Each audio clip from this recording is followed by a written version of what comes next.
Paunang nasa 66 na mga kandidato sa pagkasenador ang sigurado na po makakalahok sa 2025 midterm elections. Batay po yan sa inilabas na listahan ng Commission on Election o COMELEC. Inaasahan naman madadagdagan 7 mula sa higit sa 100 pang mga kandidatong sinasala ngayon ng Legal Department ng Komisyon. Kung sino-sino sila, nandiyan ba listahan ito? Ang inyong mamanakwin, alamin sa live report ni Madeline Villar Moratillo. Mads, bakit? Yes, Alex, pinangalanan na ng COMELEC ang 66 na senatoriables na makakasama sa balota kaugnayan ng darating na 2025 elections. Inilabas na ng Commission on Elections ang listahan ng 66 na aspirante sa pagkasenador na tiyak na makakasama sa balota para sa 2025 elections. Ilan sa mga kilalang personalidad na pasok sa listahan ang mga pambato ng administrasyon sa Senado.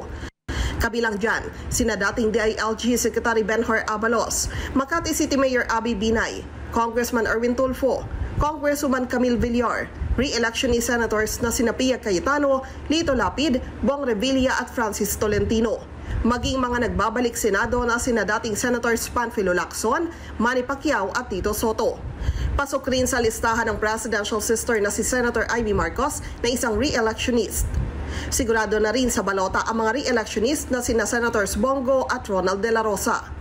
Pasok rin sa listahan ng ilang mambabatas na gustong umakyat sa mataas na kapulungan ng Kongreso.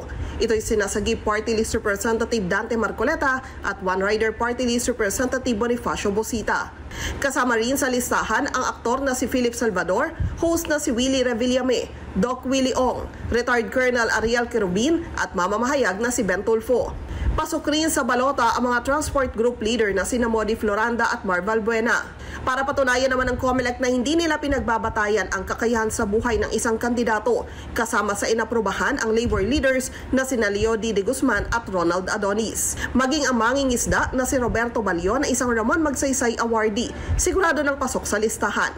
Kasama rin sa listahan ng vlogger na si Mark Gamboa at animal welfare advocate na si Norman Marquez. Tiniyak ni COMELEC Chairman George Garcia na naging mabusisi sila sa pagsala sa mga pangalang nakasama sa listahan. Pinagbatayan natin hindi lamang yung certificate of candidacy, yung kanilang political history, yung kasaysayan, tumakbo na ba sila before, sila ba ay na-disqualify na o na-cancel na ang kanilang candidacy dahil sila ay dineklara na ring nuisance. Ano ang pagbabago simula nung nag-file sila ng candidacy nung mga 2 o 3 eleksyon na nakalilipas at yung ngayon. At the same time, meron bang mga public pronouncement sila na makikita natin pag nag-search tayo using the internet. O kung hindi naman, yun mismo sa kanilang social media accounts, pwede naman pong makita lahat yan. Ito bang mga taong ito kahit paano maaaring hindi kilala ay may mga supporters? Ayon kay Garcia, partial pa lang ang listahan at pwede pa itong madagdagan. Wag po mag-alala yung 117 sapagkat maaaring hindi po kayo nakasama dito pero hindi pa naman po ito final. Kinakailangan lang po na mag-undergo ng proseso ng deklarasyon ng nuisance. Ngayong araw din natapos ang deadline sa paghahain ng petisyon para ipadeklarang nuisance ang isang nais kumandidato. Sa datos ng COMELEC, nasa 80 ang natanggap nilang petisyon sa local candidates. Isa sa humabol kanina ang kampo ni Laguna Congressman Dan Fernandez na hiniling sa COMELEC na idiskwalipika at ideklarang nuisance ang dalawang naghain ng Certificate of Candidacy para sa gubernatorial race. Sa petisyon ni Fernandez, kinekwestiyon nito ang paghahain ng COC ni na Jenny V. Comprendio Fernandez at Yeselino Fernandez na ang pangalang ipinilalagay sa balota katunog ng kanyang pangalan. Ang isa ay Dana Fernandez, habang Daboy Fernandez naman ang isa. To the declaration of a candidate as nuisance. Ibinatay po ito namin doon po sa mga grounds na sinasabi ng COMELEC Resolution number 11046. May 3 grounds doon na sinasabi ang ating komisyon. At isa po dito ay yung pong the filing of the COC will create confusion.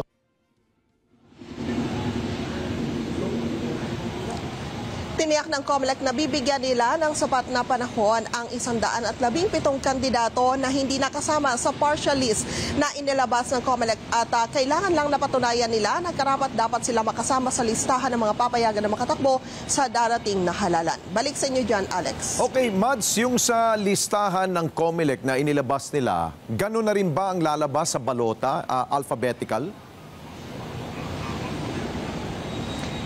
Sa pagkakaalam ko, Alex, oo. Alphabetical siya. Oo. Sa party list lang sila magkakaroon ng raffle na by number. Oo, dahil pagkakaalam ko, may ilang mga kandidato ang gustong palitan ang kanilang mga family name. Dahil kung alphabetical, gusto nila, tulad ni Bong Revilla, gusto niya ata Bautista ilagay. Para letter B. Oo. Aalamin natin sa COMELEC, Alex, kung paano o kung papayagan pa nila yung patungkol dyan. Kasi doon sa Certificate of Candidacy ay ipinalagay na kasi ron kung ano yung kanilang nickname, ano yung pangalan na gusto nila na mailagay sa balota. So ibig sabihin nito, pinagbasehan yung kanilang isinumiting COC, yun rin ang lalabas sa balota. Parang ganon. Yes, tama ka dyan, Alex. Oo. Kaya aalamin natin kung yung mga ganyang kahilingan mapagbibigyan pa ng COMELEC. Okay na kailangan na formal na mag-file sila ng kung anumang petisyon sa COMELEC patungkol dyan. Oo, tinatanong ng aking mga cameraman dito, yun daw nga nagpapanggap na asawa dati ni Chris Aquino at ngayon ay si Senadora Amy Marcos, kasama ba siya? Wala, hindi siya nakasama, Alex. Si Daniel Magtira. At saka yung matatandaan mo, yung isa, yung si Betsaida Lopez, yung nagbanta pa sa COMELEC. Na naging emotional no nag-file ng COC dahil palagi siyang na-declare na nuisance. Sabi ng COMELEC, wala. Hindi siya kasama dito sa 66 na ito at nakasama siya doon sa 117 na kailangan patunayan na hindi siya nuisance candidate. By the way, nagbigay na ba ng pahayag ang COMELEC kung bakit sila tinanggal? Dahil kung sasabihin lang na nuisance kasi sila Meron ba mga batayan, anong rason kung bakit sila natanggal sa listahan? Itong partial list na to, Alex, ang pinagbatayan daw ng COMELEC ay kung meron hindi yung kanilang pera, yung kakayahan na maglunsad ng nationwide campaign. Ang pinagbatayan kung ito bang mga ito kahit na sila ay maging independent candidate. Halimbawa, kasi sigurado na kung ikaw ay merong political party. Sa independent candidate, tinignan nila kung sila ba ay merong mga siguradong supporters talaga na susuporta sa kanilang kampanya.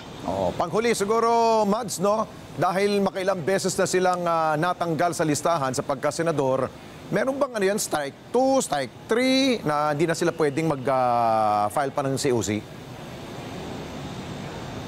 Sa pagkakaalam ko, wala. 1 to sawa yan. Kasi ang dami na nung filing ng COC, ang dami nung mga nagpa-file ng COC na kahit palagi na i-declare na nuisance, talaga namang never say die yung kanilang pagpa-file. Tama ka dyan, Mads, dahil karapatan nilang